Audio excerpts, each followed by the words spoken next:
Morning!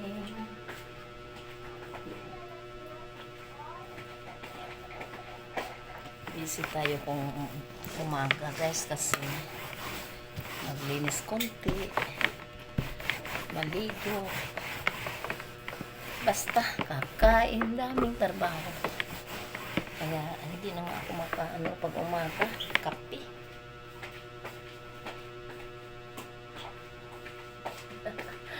Hindi na nga ako makakape dahil sa dami-dami ng trabaho dito sa bahay. No?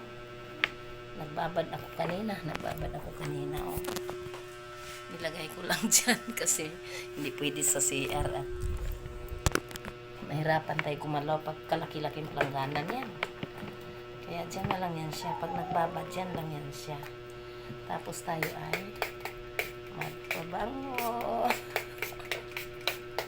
Magpabango ng marami. O, diba? Kahit anong ginaw, hindi talaga ako pwede hindi maligo guys. Kasi,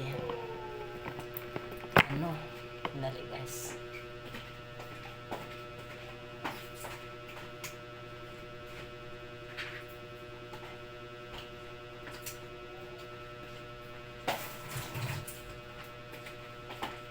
Kahit ginaw, kailangan maligo. Kasi singulan, diba? Ngayon, ang preparasyon ko, bakit ako maliligo? Para lagi healthy. Bukod pa. Ayan ha. Para lagi healthy, maligo. Mag-vitamins. Oh, sa dami kong ginagawa. Ito. Pag napansin nyo, kahit pa paano linisin yan. Ayan o, makintab. Pinupunasan yan. Oh, ayan o. Dami ko. Ayan pa, hindi pwede bawat luto. Punasan yan. Kumikintab siya, diba? Oh, kumikintab. Pinupunasan yan. Every time na magluto ka. Tapos mayroon pa ako sa taas pa. Sa third floor, bahala na sila doon. Hindi naman ako doon nakatira. Si Dodo yan sa silangging doon. Naghati sila doon. Bahala sila doon. Minsan naawa man ako. Okay. Walang mga time. Busy din sila masyado. Kung busy ako, mas lalong busy yung dalawa ko. Junakis guys. Di, anuhan ko naman minsan. Patakbuhan ko ng linis na konti. Kanya-kanya kaming laba dito. Bawat ano namin, may kanya-kanya kaming lagayang labahan. Nagsasama sa isang bahay. Mga kanya-kanya yan. Kaya kawawa naman. Halimbawa ako. May iksi ang braso ko, maliit ako eh. Kumpara sa kanila. Guys, I'm only 4'11" and personal. Sila, ginoo ko, 5'8", 5'11", mga 6'footer itong mga kasama ko, guys. Kaya hindi ako pwede nila palabahin. Magkanya-kanya kami. Pero silangging, minsan maglaba, ibabad niya lang. Tapusin ko na naman ngayon.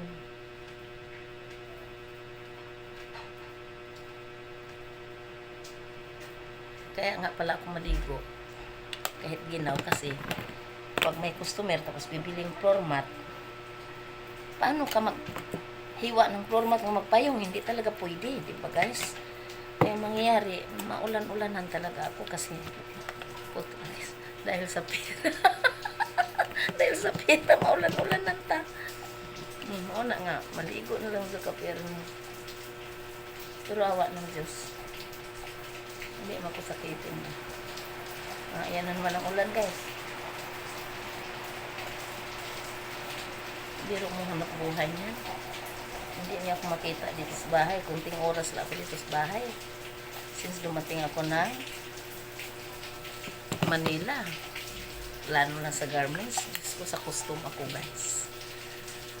Pag may shipment, alas 2 ng madaling araw, 9 months ang tiyan ko, nandun ako sa costume, naglakad-lakad sa port. Pero, parang, kapos pa rin. Ano ba talagang buhay? Buhay is life. Ito guys, ay importante, makontento tayo. Tingnan mo, hindi pa nakisamihan. Basta na-repair ko na yan ng basic. Okay na. Yan. Hintay na naman yan siya ng pagkakataon. Bye-bye guys.